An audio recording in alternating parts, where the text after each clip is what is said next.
Ancient people saw them as messages from the gods, as supernatural winds that blew from the realm of spirits.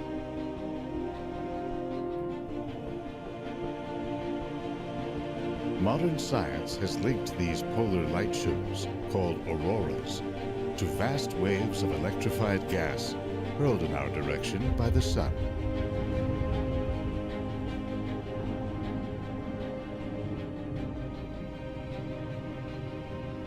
Today, researchers from a whole new generation see this dynamic substance, plasma, as an energy source that may one day fuel humanity's expansion into space.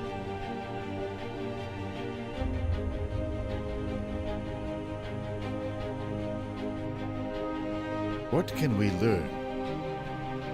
And how far can we go? By tapping into the strange and elusive fourth state of matter.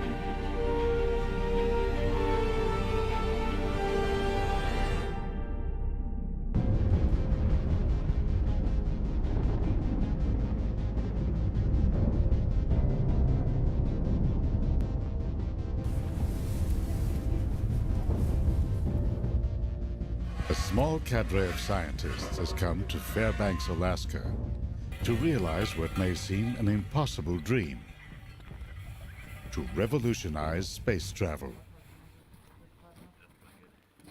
Actually cool.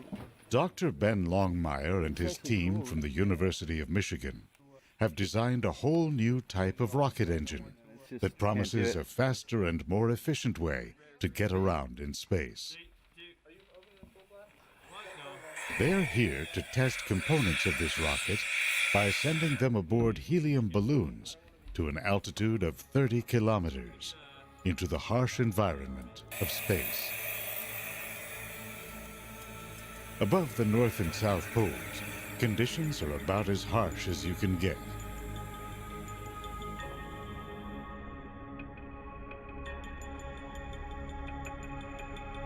Our planet is bombarded with a steady stream of charged particles from the sun.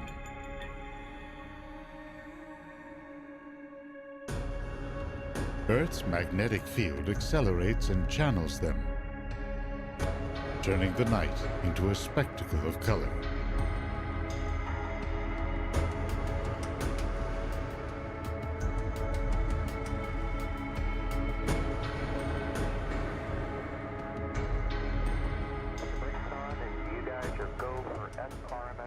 While most astronauts train to live and work in zero gravity, or to move around in bulky spacesuits, these would-be space explorers are preparing to negotiate some of Earth's harshest environments. Once they launch their payload, it will rise slowly into the upper atmosphere.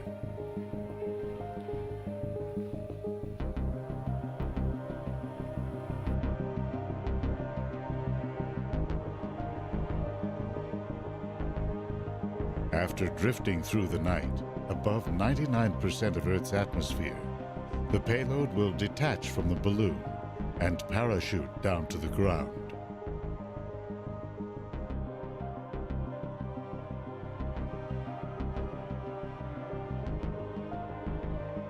The team must be prepared to retrieve it across a large stretch of Alaska's snowy wilderness.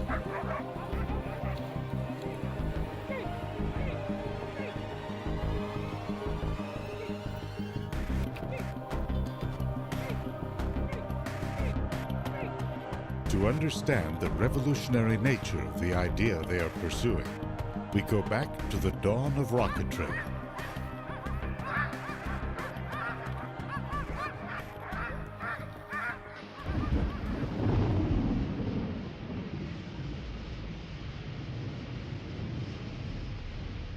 In over 100 years, the technology of a rocket has hardly changed.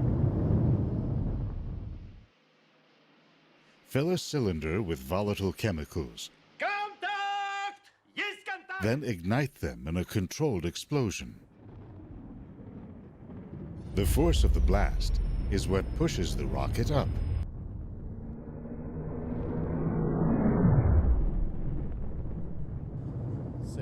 Nowadays, chemical rockets are the only ones with enough thrust to overcome Earth's gravity and carry a payload into orbit. But they're not very efficient. The heavier the payload, the more fuel a rocket needs to lift it into space. But the more fuel a rocket carries, the more fuel it needs. One of the fabled Saturn V rockets of the Apollo era, for example, weighed in at 177,000 kilograms. Filled up with fuel, it weighed almost 16 times that.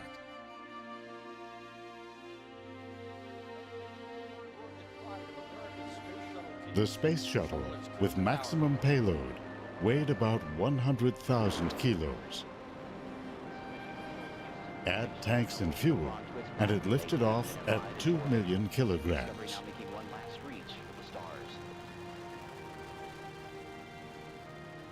Regardless of weight, for a spacecraft to escape Earth's gravity, it must reach a minimum speed of 40,000 kilometers per hour.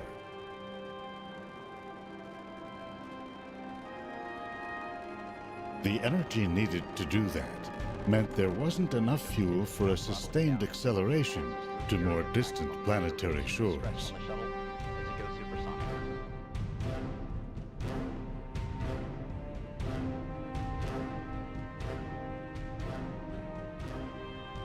Most missions beyond Earth have relied instead on their initial launch speed to coast to their destination.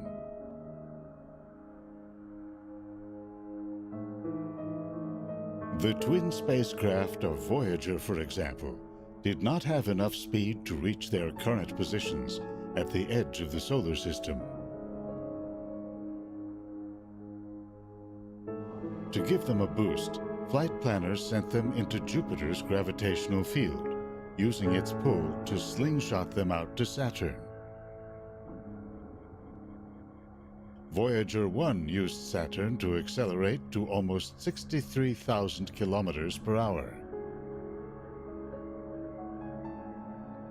Voyager 2 got further assists from Saturn and Uranus.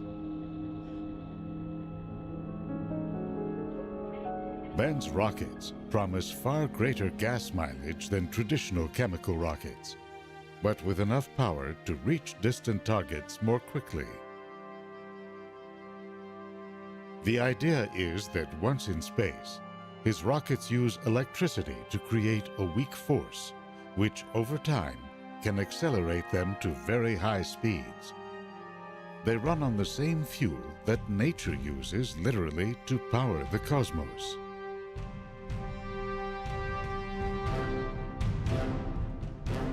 Not long after its explosive beginnings, the universe was awash in vast stores of hydrogen gas. But even as the universe continued to expand, gravity drew clumps of matter into ever denser concentrations. The earliest stars took shape, immense balls of hydrogen gas hundreds of times the mass of our Sun. As they contracted inward, they heated up and ignited. Intense radiation now began to flow through the voids. That had the effect, all through the universe, of stripping electrons away from the primordial gas. The universe became filled not with solids, liquid or gas, but with a fourth state of matter, plasma. On our planet, plasma occurs only in rare circumstances. In a hot flame, a bolt of lightning, or in a blown electrical transformer. Made up of negatively charged electrons and positively charged ions, plasma is in most cases electrically neutral, since the charges balance each other out. That led the physicist Irving Langmuir in the 1920s to compare it to the clear liquid plasma that carries blood cells through our bodies.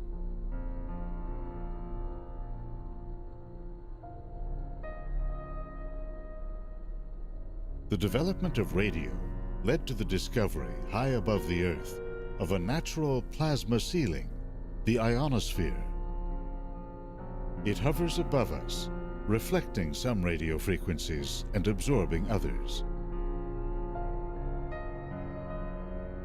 Its importance became clear when engineers noticed that radio waves could, under some conditions, travel beyond our line of sight.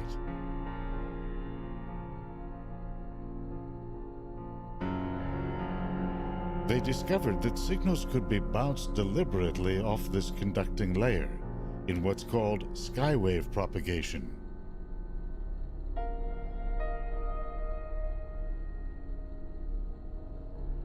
In World War II, a whole new age of global communications came of age when radio was used to execute complex worldwide logistics of troop and ship movements.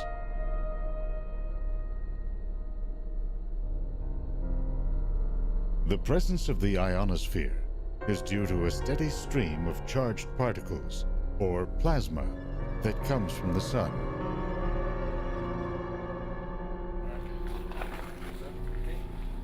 A spacecraft with complex computer components must be able to survive constant exposure to these particles.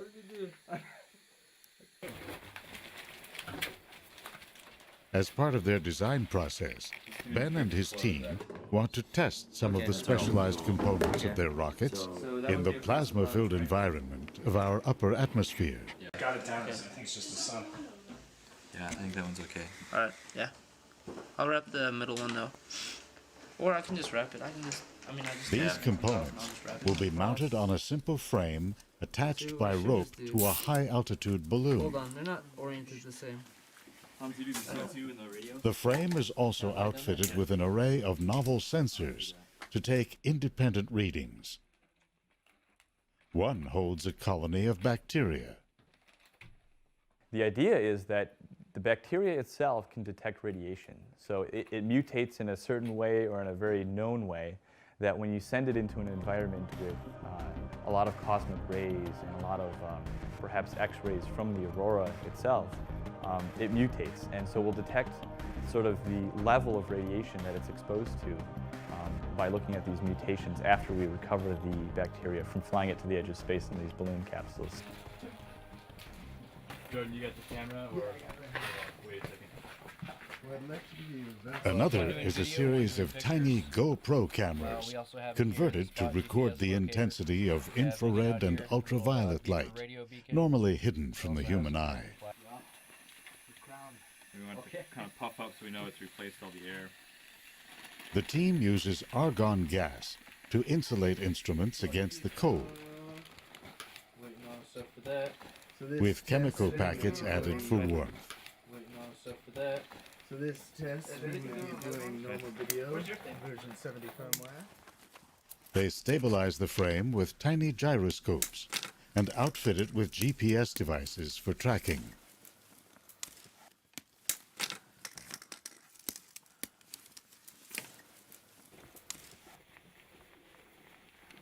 Cool. This team is doing much more than just designing instruments to survive a rain of charged particles. Their goal is to design spacecraft that actually harness the explosive properties of plasma.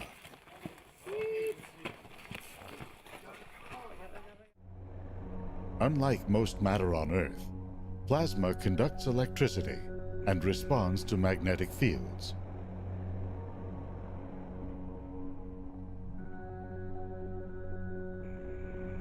In space, these properties influence the formation of structures like galaxies and nebulae. and they play a role in some of the most violent processes in the universe,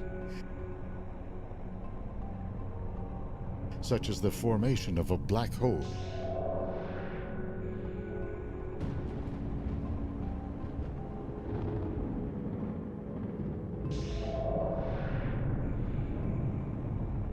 it forms in the wake of a giant star's death when matter collapses into its core.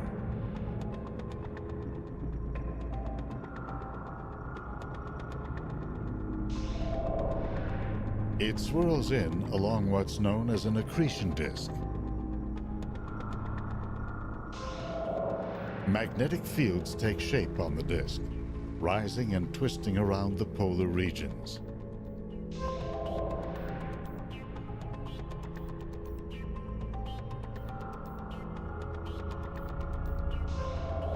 They draw huge volumes of plasma up, then shoot it out at high speeds.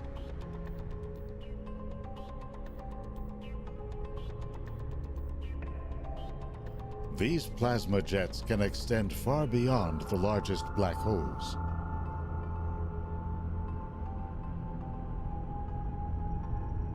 You can see them blasting continuously from the centers of galaxies, reaching thousands of light years into space.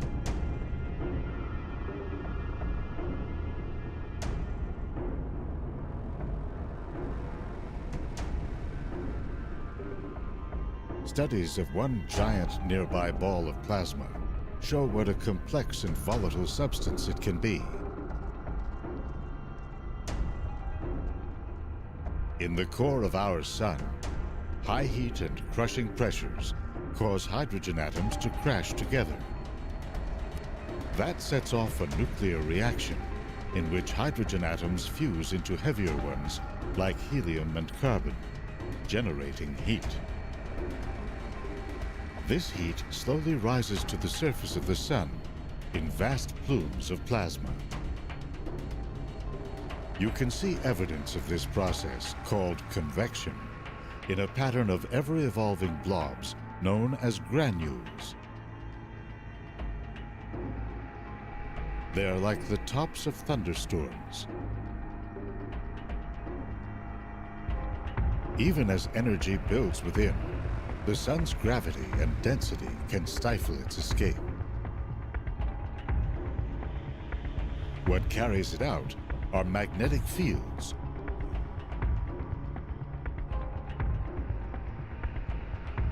They twist and wrap around, channeling energy to the surface.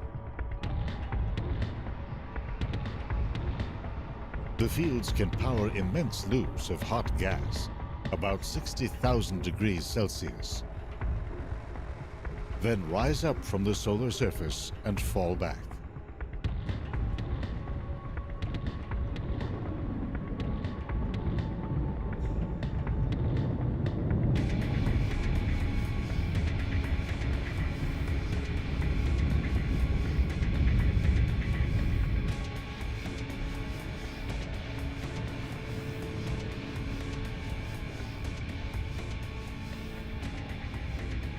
The largest eruptions, called coronal mass ejections, can reach up to 3 million kilometers per hour as they hurtle out across the solar system.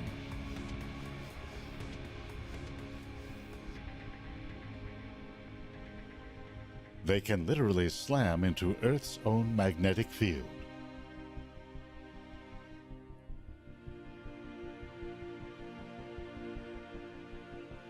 Because solar particles are charged, a portion follows the orientation of Earth's magnetic field lines. Finding an opening at the poles, they race down into the atmosphere.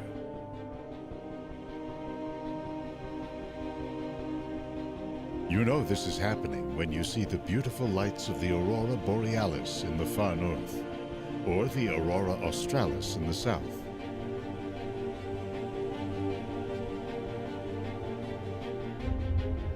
They appear when charged solar particles collide with oxygen molecules in the upper atmosphere, causing them to glow blue, red, and green depending on altitude.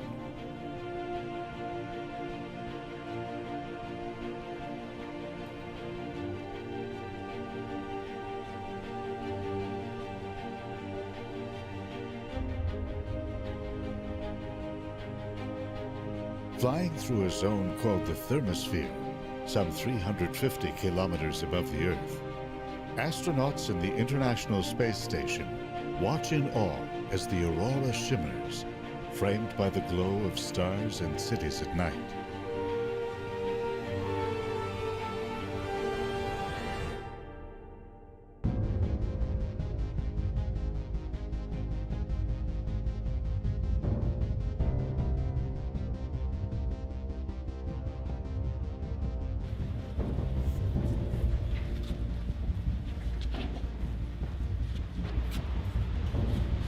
Back in Michigan, Ben and his team have set up a lab to pioneer a whole new generation of plasma rocket engines.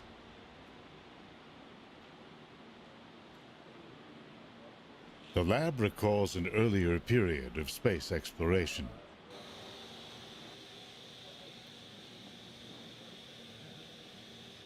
It features a giant vacuum chamber built in the 1960s in hopes of winning a contract to test Apollo moon rovers. As part of all the facility upgrades that Roland has done for the X3, some of these should be able to... The chamber has given this small university team the ability to accelerate their research into the physics of plasma and rocket engine design. Tubing for the gas lines don't affect the thrust measurement. So by having these extraordinarily flexible lines, these wires... They are actually part of a larger community of plasma rocket scientists within NASA and within private companies like Ad Astra of Houston, Texas.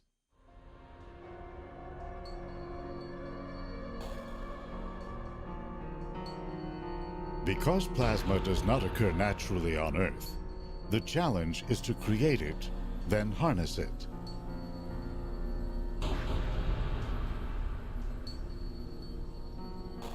The teams inject a gas, commonly argon, into a chamber.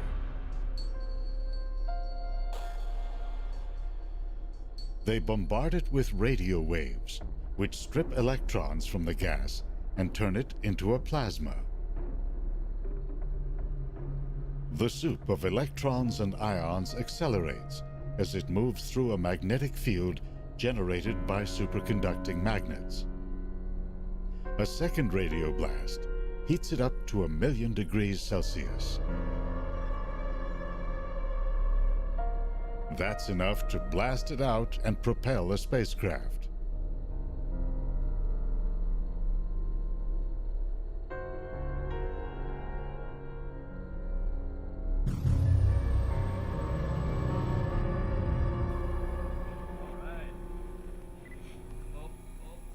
The idea of using plasma to power rockets is not a new one. Over here? Yeah. Okay. 3, 2, 1. Go! No spin, look at The that. Polish physicist Stanislaw Ulam is said to have been inspired by atom bomb tests in the 1940s. He speculated that waves of plasma from small nuclear detonations could propel a spacecraft to extreme speeds. In the 1950s, that idea animated dreams of exploring the solar system in spacecraft like this 360-ton Mars-bound vehicle.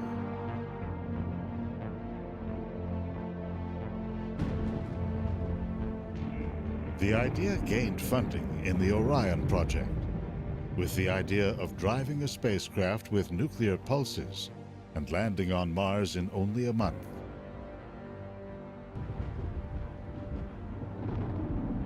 Concerns about radioactive exhaust helped doom the project.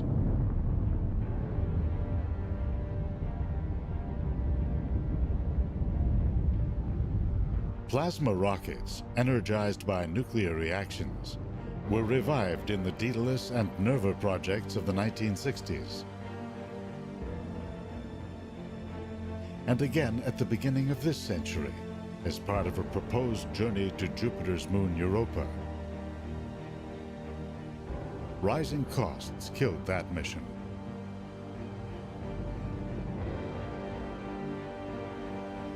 Newer plasma rocket concepts have switched to solar energy to power their engines.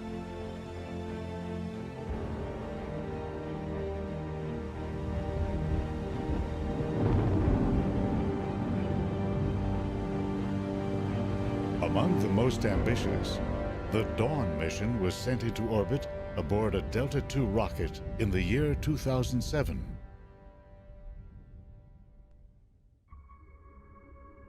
It then headed out on a 10-year mission to the asteroid belt. It uses only about 10 ounces of xenon gas fuel per day. With engines designed to fire for over 2,000 days, over time, it is expected to gain an additional 38,000 kilometers per hour.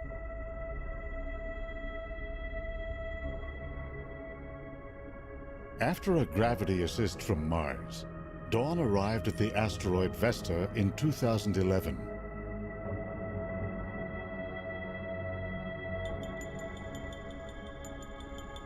It spent a year mapping its surface and seeking clues to its interior structure.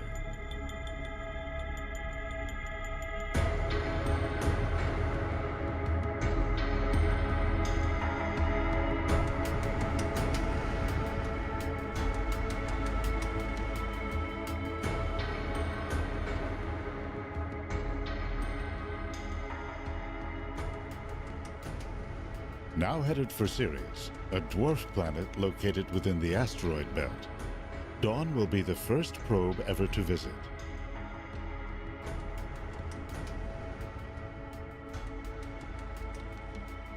Made up of rock and ice, Ceres may well have an internal liquid ocean.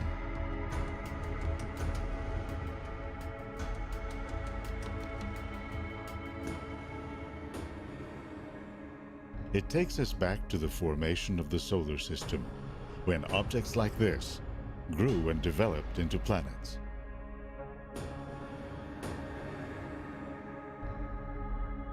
Long-range missions like Dawn are just one of many uses for plasma rockets. So NASA launches spacecraft with ion engines and Hall thrusters on board. Almost every new geostationary satellite that a company will invest in and put up in orbit will have some sort of electric propulsion device on board to do station keeping, so to do little changes in attitude and maneuvers to keep it in its geostationary orbit. NASA is planning to use a plasma rocket to do some even heavier lifting as early as 2016.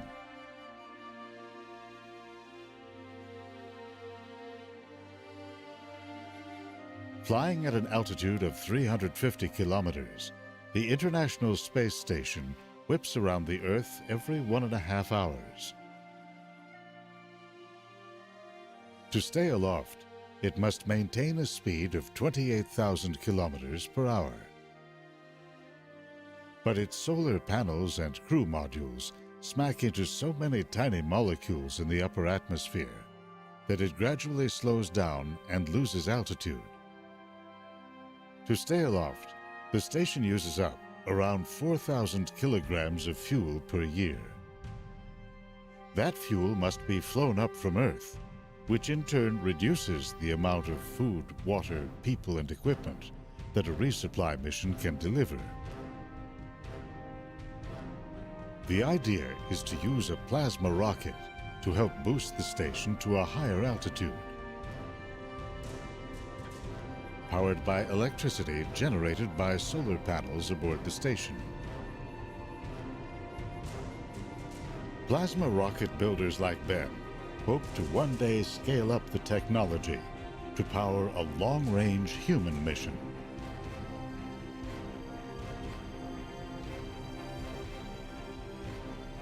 After weeks spent accelerating in Earth orbit, the rocket would make a break for Mars.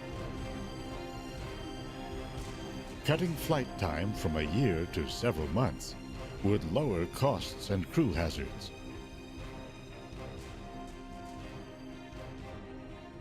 In the meantime, Ben has his sights set on what he sees as an even larger revolution in space exploration. using plasma rockets to power a fleet of miniature spacecraft.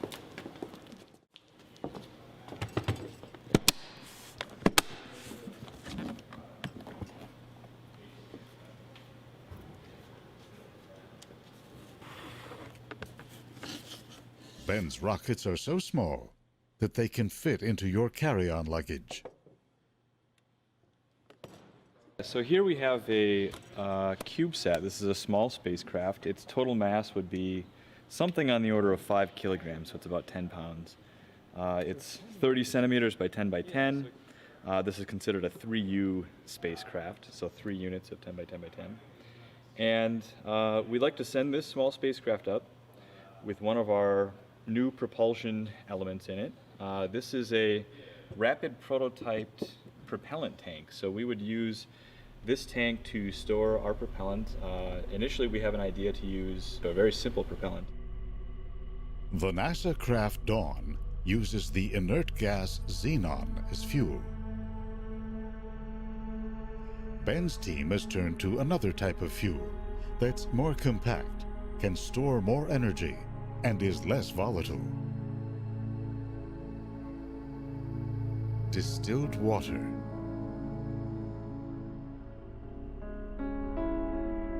We'll ionize that propellant with radio waves, and that'll form a plasma. So we'll strip off some electrons. We'll have the sea and collection of ions and electrons. We then accelerate, we superheat that plasma, and then we accelerate it through a magnetic nozzle. So the plasma never touches a material boundary, so it doesn't cool off. All of that would be contained within this spacecraft, so the propellant tank is designed to be the right size and dimension, and we'd have a propulsion module within the CubeSat itself. This is an early prototype circuit board, just this component that would sit inside of the CubeSat, and it would take the DC power from some sort of solar panel on the surface, change that DC power into our radio waves that we need to ionize the propellant into a plasma. We then shoot this plasma out the back, and we apply just a little bit of force. It's not a whole lot. It's something like the force of a sheet of paper sitting in your hand.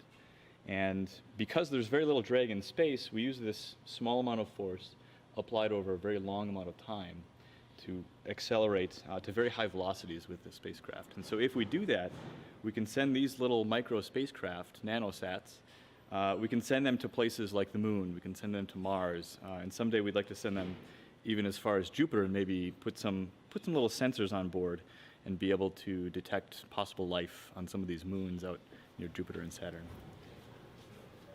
So instead of a $1 billion NASA mission to explore the moons of Jupiter, we can get away with something like a $1 million spacecraft mission with one of these small sats.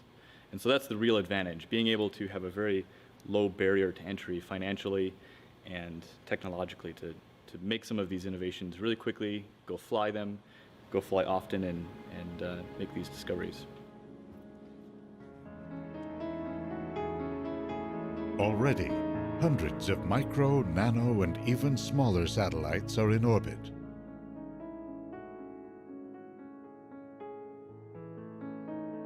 They get into space by piggybacking on commercial or government launch vehicles.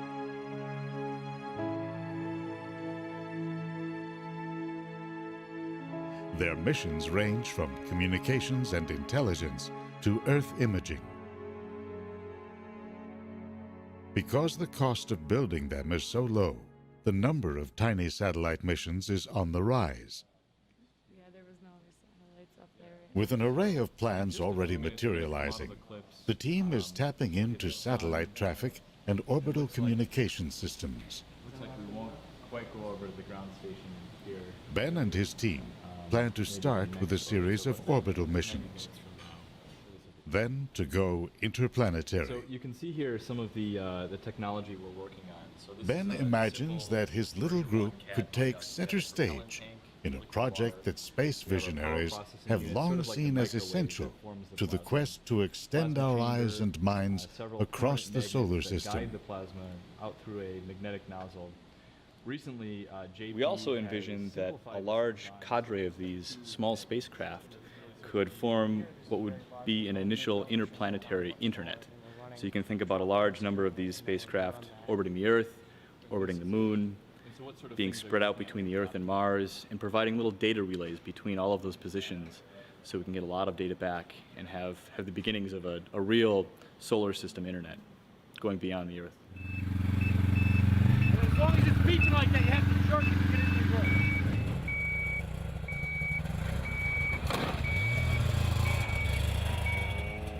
Back in Alaska, their latest payload has flown all night at an altitude of over 100,000 feet. Then, in the low air pressure, the balloon burst and the payload parachuted to the ground. Point at it. Yeah, so this is our Garmin GPS. We've got a waypoint. From GPS signals given off by the payload, they have a good idea of where it is. And this is going to be an all-day adventure. It sounds like we've got 5 miles. But that doesn't mean retrieving it will be easy. It's going to be rough going at No, we're right here. And see where it says Sled Road? Yeah. That's the trail we're going to be following down. Oh, wow. John knows where there's a cutoff that's going to take us off that Sled Road over to Dune Lake. And this little pond or lake right here, just to the west, maybe about a mile north, is where we believe the target is. The payload to be, yeah. So we're going to come down here, we're going to look for the turn, head out to Dune Lake, and then we're going to be off trail from here all the way up to here. Wow, okay. It's about 5 miles. All right. And then we're going to have, both Hans and I have these GPS locator devices. We've got the coordinates. So we've got our first payload, Aurora 1, that we're going to go recover and track. We are going to use these snow machines to recover. We've got 2 expert guides that go track these for a living, sort of. One guy's a retired helicopter military pilot. And we've got GPS units, all the coordinates plugged in. We're about 26 miles from here as the crow flies. We're about 35 miles by trail, last 5 miles being really off trail, so we're going to have to break some new trail. The plan is to navigate well-worn snow trails and get within striking distance.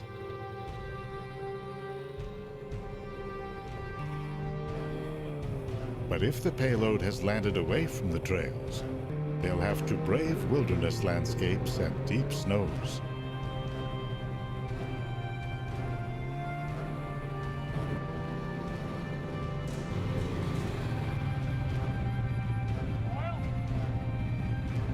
Payload is marked with that dot. Oh, so we are heading down south.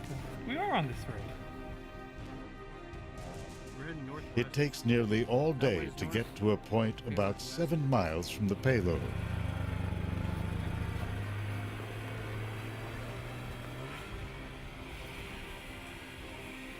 Team members set out across hills and ravines.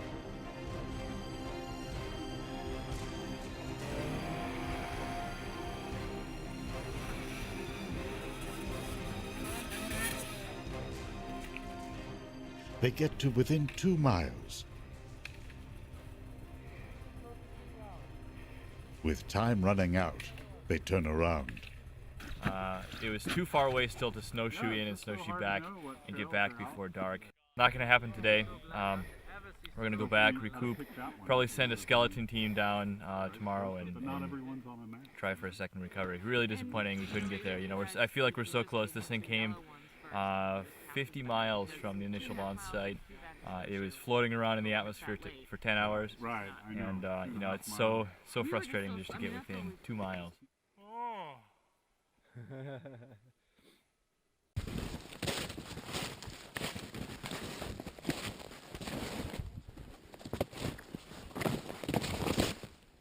The next day, a long hike on snowshoes finally gets them to the payload.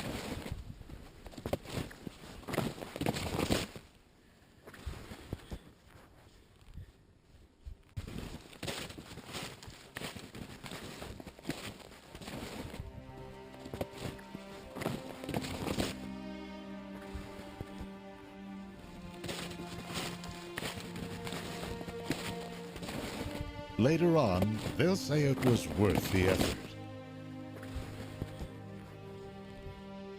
One of Ben's goals is to help boost a whole new approach to space travel that's now emerging.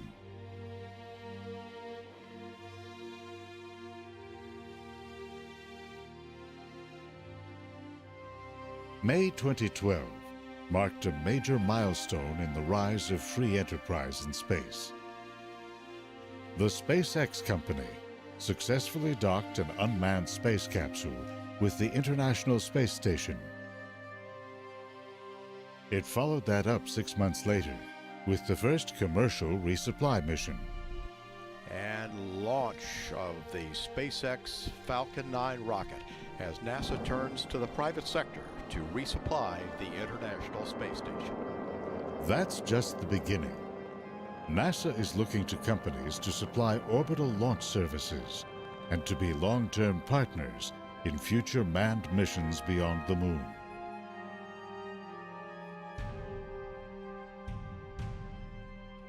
Hoping to make big bucks, companies are developing orbital habitats and space planes, laying the groundwork for missions geared to mining, exploration, and even tourism.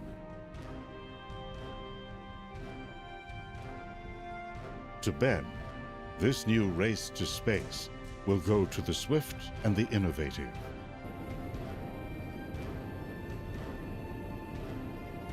Today, because of weather and winds, he and his team have chosen to launch their payload from the spectacular Ruth Glacier in Denali National Park.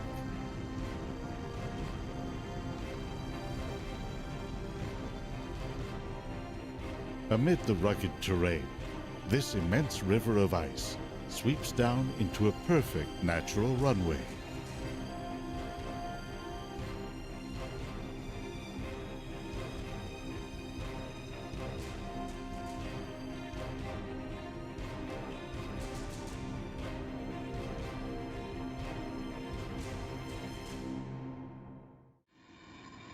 The payload and frame have been pre-assembled. The team makes a few last-minute adjustments. They inflate the balloon with helium gas.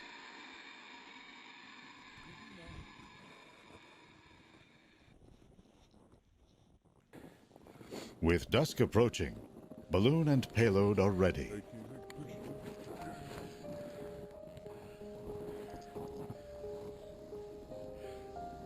Beautiful sight.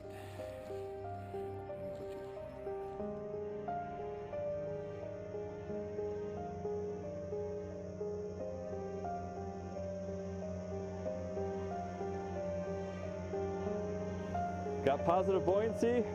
Both GPS devices are on and locked. Last camera check. Do a pan of the team.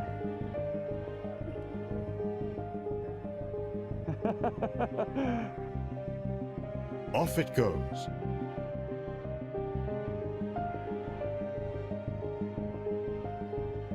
The balloon drifts up through the dense polar air.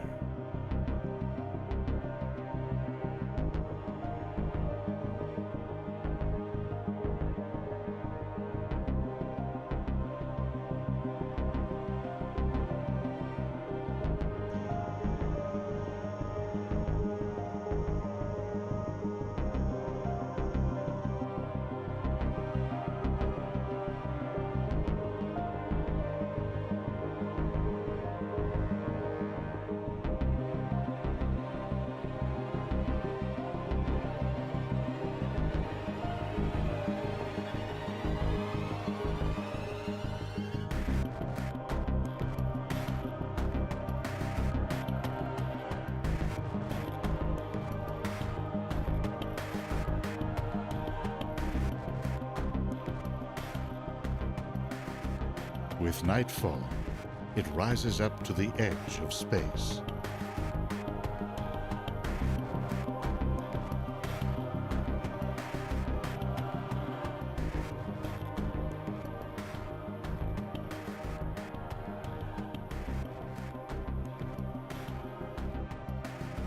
Meanwhile, overhead, a solar storm is raging.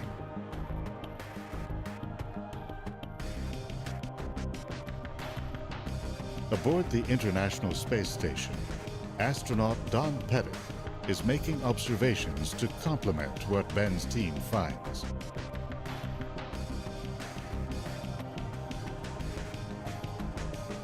He passes over the Arctic several times during the balloon's flight.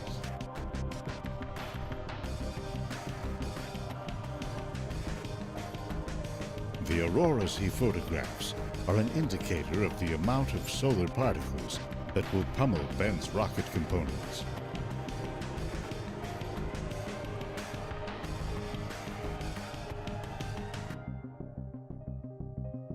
This is a time of high solar activity, approaching the peak of an 11-year cycle.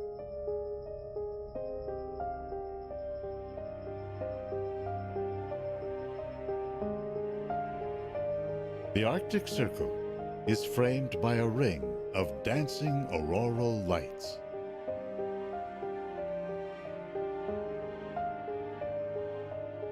Curtains of green and red and blue drape our planet's graceful curve.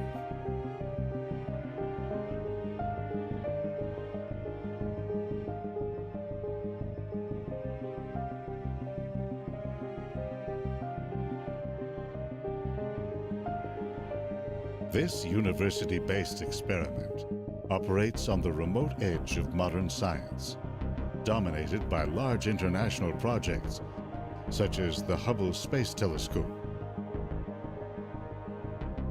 the International Space Station, or the Large Hadron Collider.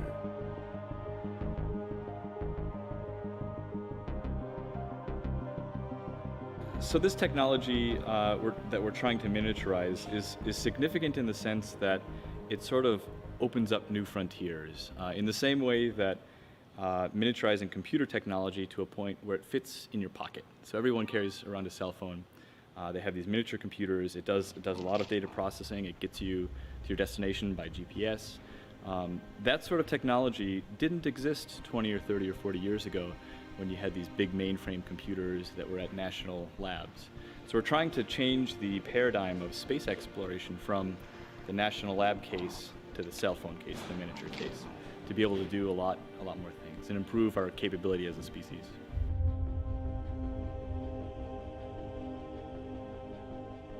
Working small, Ben's team believes they are onto something big.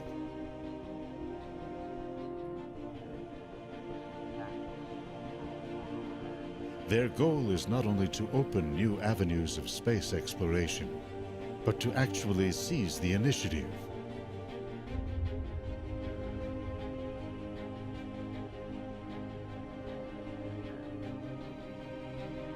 It's a romantic idea of individuals challenging the odds and striking out to new frontiers. With technologies that are getting smaller and more powerful, the obstacles to private space exploration appear to be falling.